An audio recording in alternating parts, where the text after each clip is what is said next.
This video is about the voice in your head that sounds like you. There is a voice in your head that sounds so familiar that you automatically assume it must be you.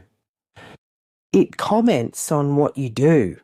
It tells you what to expect. Sometimes it sounds protective. Sometimes it sounds practical. And sometimes it just sounds like common sense. But having a familiar voice in your head is not the same as having a truthful voice in your head. A lot of people are living with an internal voice that they never actually chose.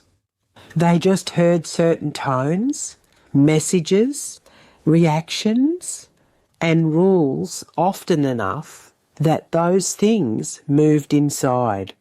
Now the voice sounds natural. It says things like, "Don't get your hopes up." It says, "Be careful what you say." It says, "You should have done better than that." It says, "Don't make this harder than it has to be." And because it's always there, it starts to feel like wisdom.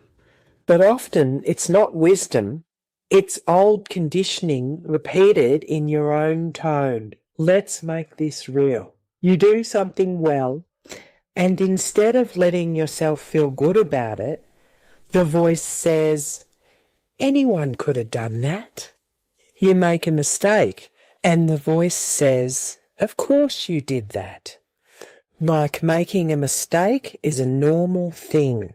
You think about trying something new, and the voice says, "Don't embarrass yourself." Now notice what happens. Your body responds to that voice.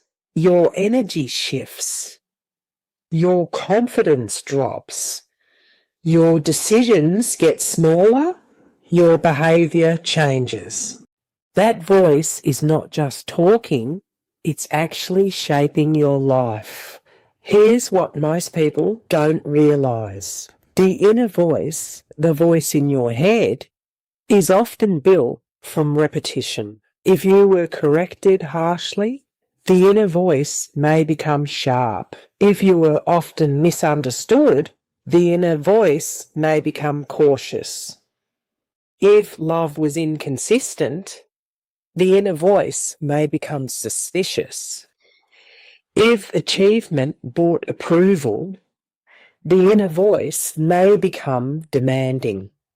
Over time, the outside voice becomes the inside voice, not word for word, but in style, in expectation, in pressure.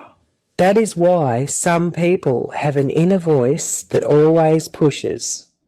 Others have ones that doubt, apologizes, criticizes, or braces. It feels personal because it's so close in your head. But close does not mean original.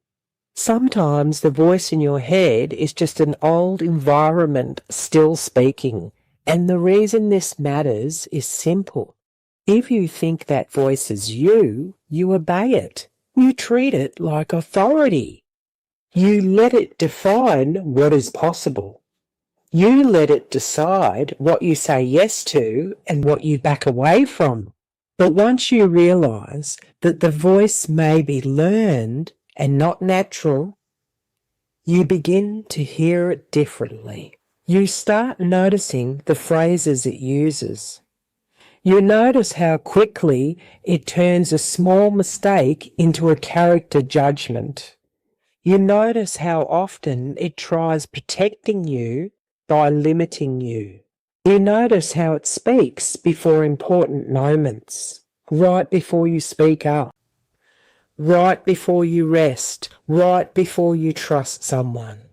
This is often when it gets the loudest, because that voice usually exists to keep things familiar. And familiar feels safe, even if familiar still keeps you small. Now, this does not mean the answer is to become fake or overly positive. It does not mean replacing every hard thought with something sugary and sweet or unrealistic.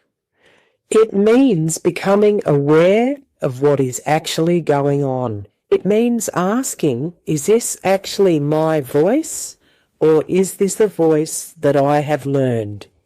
It means noticing the difference between guidance and conditioning.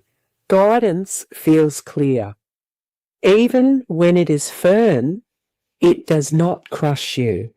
Conditioning often feels tight. It makes you smaller, more afraid, more ashamed, more hesitant. Guidance helps you move with honesty. Conditioning helps you stay within old limits. That distinction changes everything. Because when you hear the inner voice say, do not speak or you'll get it wrong, you can stop right then and there and ask, where is that voice coming from? When it says, don't rest, you haven't earned it, you can question the rule underneath it. When it says, don't trust this, something will go wrong, you can separate real caution from old fear. This is how the voice starts losing its power, by hearing it clearly. Once you hear it clearly, you stop merging with it completely. You start choosing what gets authority inside of you. And eventually another voice gets stronger, a steadier one, a kinder one, a truer one. Not a weak voice, not a fluffy voice, a grounded voice. The kind of voice that can tell the truth without attacking you. The kind that can notice risk without collapsing into fear. The kind that can say, that was hard, without turning it into something is wrong with me. That voice may feel quieter at first. That is totally normal. Old voices get louder with repetition. New voices get stronger the same way. Little by little, you practice speaking to yourself differently. You notice when the old tone appears, and you do not automatically hand it the microphone. That is not pretending. That is reclaiming authorship and putting in your own choice. You get to choose what words are said in your head, because the voice in your head is not meant to be a prison. It is meant to be a place that you can live safely. So here is something worth sitting with. What does the voice in your head sound like when you're under pressure? And if that voice was learned, what would it sound like to build a voice that is actually yours?